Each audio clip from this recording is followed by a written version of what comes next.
Nós estamos vendo os 10 mandamentos e já vimos a leitura deles, já fizemos a leitura deles e vimos como eles se dividem em 2 tábuas. A primeira que fala a respeito dos pecados que cometemos e pecamos diretamente contra Deus. A segunda tábua é os pecados que cometemos contra Deus, mas através do nosso próximo. Pecamos contra Deus, mas pecamos também contra o nosso próximo. Vimos também que a maioria dos mandamentos possui uma razão anexa para dar mais força ao mandamento. E começamos a ver como o nosso catecismo maior examina cada mandamento. E apesar de ter sido escrito há muito tempo atrás, ele é extremamente atual e relevante. Estamos no 5º mandamento, o primeiro mandamento da segunda tábua. Repare que este 5º mandamento é um mandamento chamado positivo, porque ele não começa com a palavra não. Ele é uma obrigação. Honrarás, Êxodo 20, capítulo 20, versículo 12. Honrarás teu pai e tua mãe para teres uma longa vida sobre a terra que o Senhor teu Deus te dá. A razão anexa já está aqui. Para teres uma longa vida sobre a terra que o Senhor teu Deus te dá. O apóstolo Paulo, falando sobre esse mandamento, diz que ele é o primeiro mandamento com promessa. Cabe um trabalho bom de exegese, seria descobrir por que Paulo diz que é o primeiro. Tem tantos outros antes dele que é o primeiro, mas por que Paulo diz que é o primeiro? É uma exegese excelente, dá um resultado maravilhoso. Mas reparem, irmãos, está falando de pai e de mãe. E certamente a pessoa diz: meu pai já morreu, minha mãe também, sou órfão, então não tem ninguém que me obrigue a cumprir esse mandamento. Só que se você examinar à luz de toda a Bíblia, você encontra que muitas pessoas que estão em uma posição acima de você são chamados na Bíblia de pai e de mãe. O nosso catecismo diz que essas pessoas podem estar em 3 lugares. Primeiro, na família. Ah, mas meu pai e minha mãe já morreram, sou órfão. Mas não tem um tio, não tem um irmão mais velho que zele por você como se fosse seu pai e sua mãe? Permanece. Um avô, alguma coisa assim. Diz também que está na igreja. Ora, aqui não abona a Igreja Católica usar o título de padre para os seus oficiais. Não, mas aqui está mostrando que na igreja nós temos algumas pessoas sobre nós, que velam pelas nossas almas. O escritor de Hebreus diz que nós devemos obedecer aos nossos guias, e a palavra lá é exatamente isso, os nossos guias, porque eles velam por nossas almas. E se nós fizermos isso, eles não vão ter que prestar conta gemendo, ou seja, eles vão fazer melhor, eles vão desempenhar melhor a sua atividade. E também no Estado. Isso talvez seja a coisa mais difícil para quem nasceu nos nossos anos democráticos entender. Como é que uma pessoa que é eleita por nós acaba exercendo um papel sobre nós e nós devemos a eles honra como se fossem nosso pai e nossa mãe.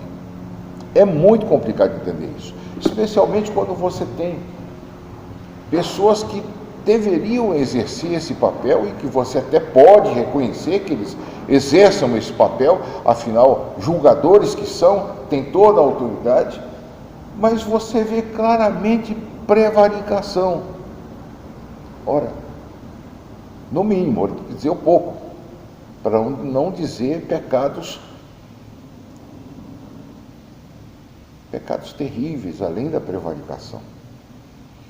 Irmãos, isso não anula o mandamento.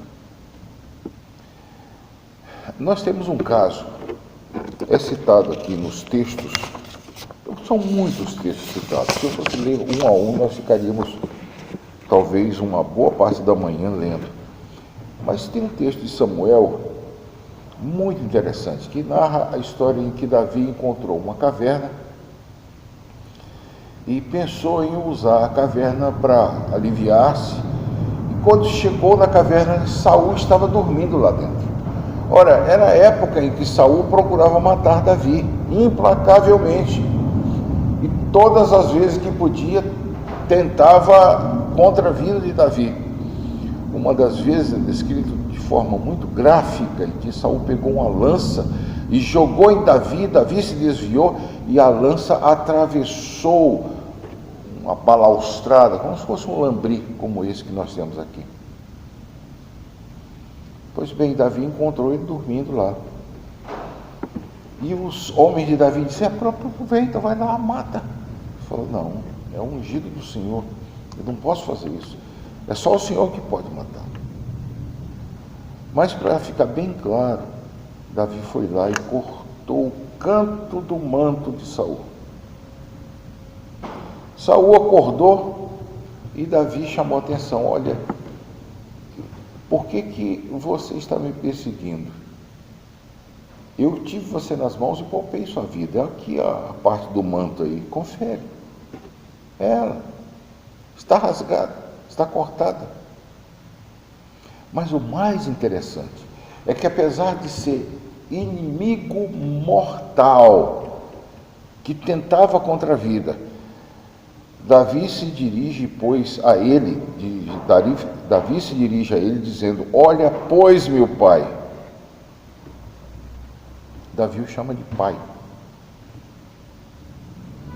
Isso faz com que os confessores, cuja confissão nós temos hoje e a temos como símbolo de fé, isso faz com que eles entendam, e nós precisamos entender também, que apesar de prevaricadores, apesar de corruptos, apesar de inimigos mortais como Saul era de Davi, eles não deixam de ser os nossos pais. E é mais um pecado que eles vão ter que prestar contas a Deus, não apenas por não usarem corretamente aquilo que Deus colocou debaixo das mãos dele, mas por atentarem contra aqueles que Deus colocou debaixo dos seus cuidados.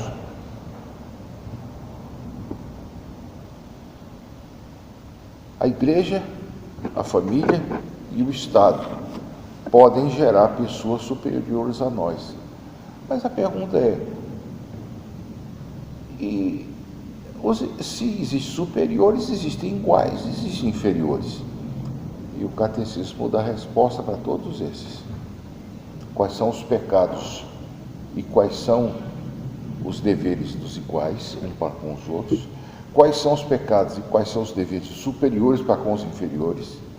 E vice-versa, dos inferiores para com os superiores. De tal modo, irmãos, que quando nós examinamos o catecismo e ele pergunta qual é a honra que os inferiores devem aos superiores, ele mesmo responde: os inferiores devem aos superiores toda a reverência sincera em palavras, procedimento, a oração e as ações de graças por eles, imitação de suas virtudes e graças, pronta obediência aos seus mandamentos e conselhos legítimos, devida submissão às suas correções, fidelidade, defesa, manutenção de suas pessoas, autoridades e autoridade conforme seus diversos graus e natureza de suas posições, suportar suas fraquezas. Não é isso que nós fazemos quando o nosso pai carnal envelhece e já não pode mais manter a memória ou manter o próprio autocontrole nós não suportamos, não cuidamos, devemos encobrir suas fraquezas com amor, não expô-lo ao ridículo. Se você não sabe o que é isso, espere você ser ministro e preste atenção em como a família cuida de uma pessoa com Alzheimer. Eu tenho um diácono, foi meu diácono, a mãe dele está com Alzheimer, não conhece mais nenhum dos filhos. Todos os dias ele vai lá e passeia com ela. Aos domingos ele leva à igreja. Quando chega à igreja, ela lembra de todos os hinos que ela cantava. Tudo que é cantado na igreja, ela lembra com nitidez, mas não conhece o nome dos próprios filhos.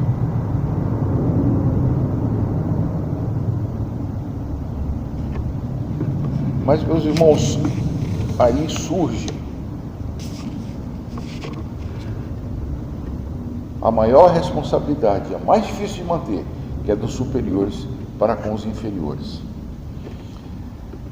Repare, o catecismo divide em diversas partes, e a pergunta genérica é: o que se exige dos superiores para com seus inferiores?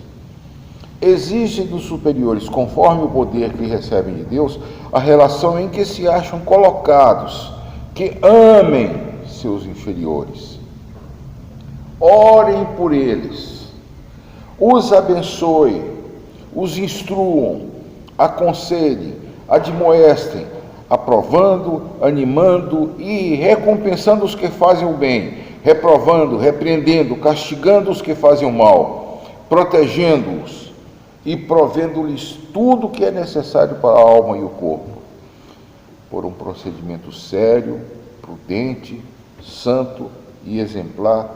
Glorifiquem a Deus e honrem a si mesmos. Meus irmãos, eu vou parar um pouquinho aqui por uma razão muito simples. Quando vocês forem ordenados, vocês vão fazer jus ao título de reverendo. Eu conheço muitas pessoas que detestam, que abominam essa palavra. Quando você os chamam de reverendo, eles olham para você: não, sou pastor, não sou reverendo não. Deveria ser, porque o título não é reverente, não está atestando que você possui reverência. Esse título significa que você deve se comportar de tal forma que cause reverência. No Nordeste tem uma prática que, não sei se hoje continua, mas nos meus dias era muito utilizado. Quando a pessoa estava fazendo muita coisa errada, fazendo muita gracinha, muita coisa, era comum chamar o sujeito e dizer: desse ao respeito, homem. Esse dar-se ao respeito é buscar um comportamento diferente do comportamento amolecado que ele estava levando. Chamar uma pessoa de reverendo é como dar um tapa na cara dele. Seja grave, seja circunspecto, honre o título que lhe foi dado. Aí você diz: mas isso não é bíblico. É necessário que o bispo seja irrepreensível. Chamar alguém de reverendo não é um elogio, não é um pronome, como dizem nos dias de hoje, um pronome pessoal, um pronome de saudação, uma coisa que a pessoa faz jus. Não é. É uma coisa que a pessoa deve fazer jus. Infelizmente, nossa língua é tão triste. Existe um texto de um linguista português chamado Matoso, que trabalha com os chamados pronomes de tratamento, e ele mostra que no Brasil o pronome de tratamento não é um caso linguístico, é um caso legal. E ele traz os decretos dos reis de Portugal, que vigem até hoje, em que um médico, um advogado ou determinadas pessoas, ele faz uma lista, mostra o decreto, elas devem receber o o tratamento de doutor. Às vezes não é doutor coisa nenhuma, não é douto em nenhum ensino, não tem nenhum título de doutor, mas merece ser chamado de doutor, deve ser chamado de doutor, por uma razão legal. Não é o caso do pastor. Quando uma ovelha dirige-se ao seu pastor e chama ele de reverendo, a ovelha está dizendo: eu espero que você se comporte com reverência. Eu espero que você tenha vergonha na cara. Eu espero que você não seja amolecado. Vocês já notaram que exatamente quem não gosta de ser chamado assim, no fundo ninguém gosta, mas quem não admite ser chamado assim, são exatamente aqueles que não zelam pela gravidade do ministério pastoral. Às vezes você olha para a pessoa e diz: aquele é pastor? Mas olha o jeito que ele está.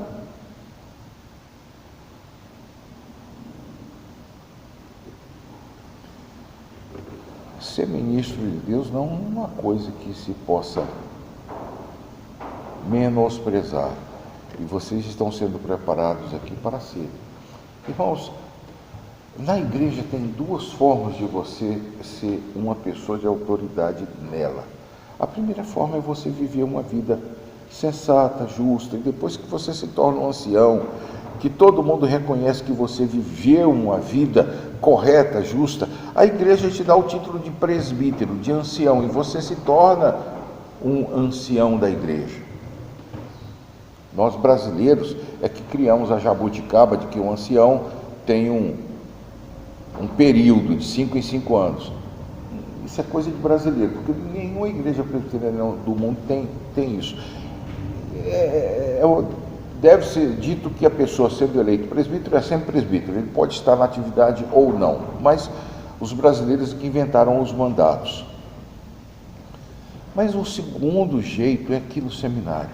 Quando você sair daqui e for ordenado, você vai participar da reunião de um conselho, aliás, você vai presidir a reunião de um conselho da qual você nunca participou.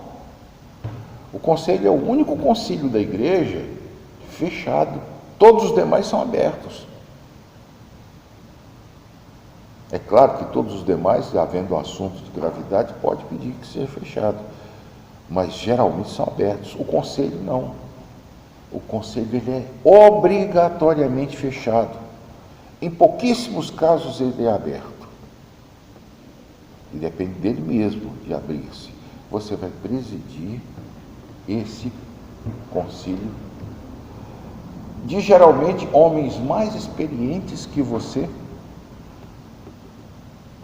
e você vai ter que ser o moderador.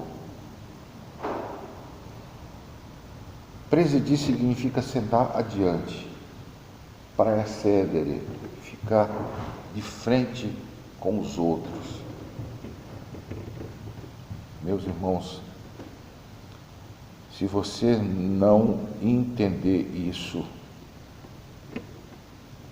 não vai adiantar muito no seu ministério. Aceite o cargo que vem com ele. Ah, mas isso vai me restringir muito. Isso significa que eu não posso fazer minhas brincadeiras, minhas chacotas. É isso mesmo, vai restringir você. Você não vai ser qualquer um. Você tem que se comportar com gravidade. Por amor de quem? Primeiro, de Deus, que lhe colocou nessa posição. Segundo, por amor às suas ovelhas, que devem ver em você uma pessoa que merece não, uma pessoa que faz por onde, que deixa de lado as coisas para ser uma pessoa reverente. Honra teu pai e tua mãe, para que te vá bem e tenhas longos dias sobre a terra. Deus nos ajude a entender isso. Deus nos ajude a entender a grande aplicação desse mandamento, que não é apenas para com duas pessoas que eventualmente já morreram, é para com todos aqueles que estão sobre nós.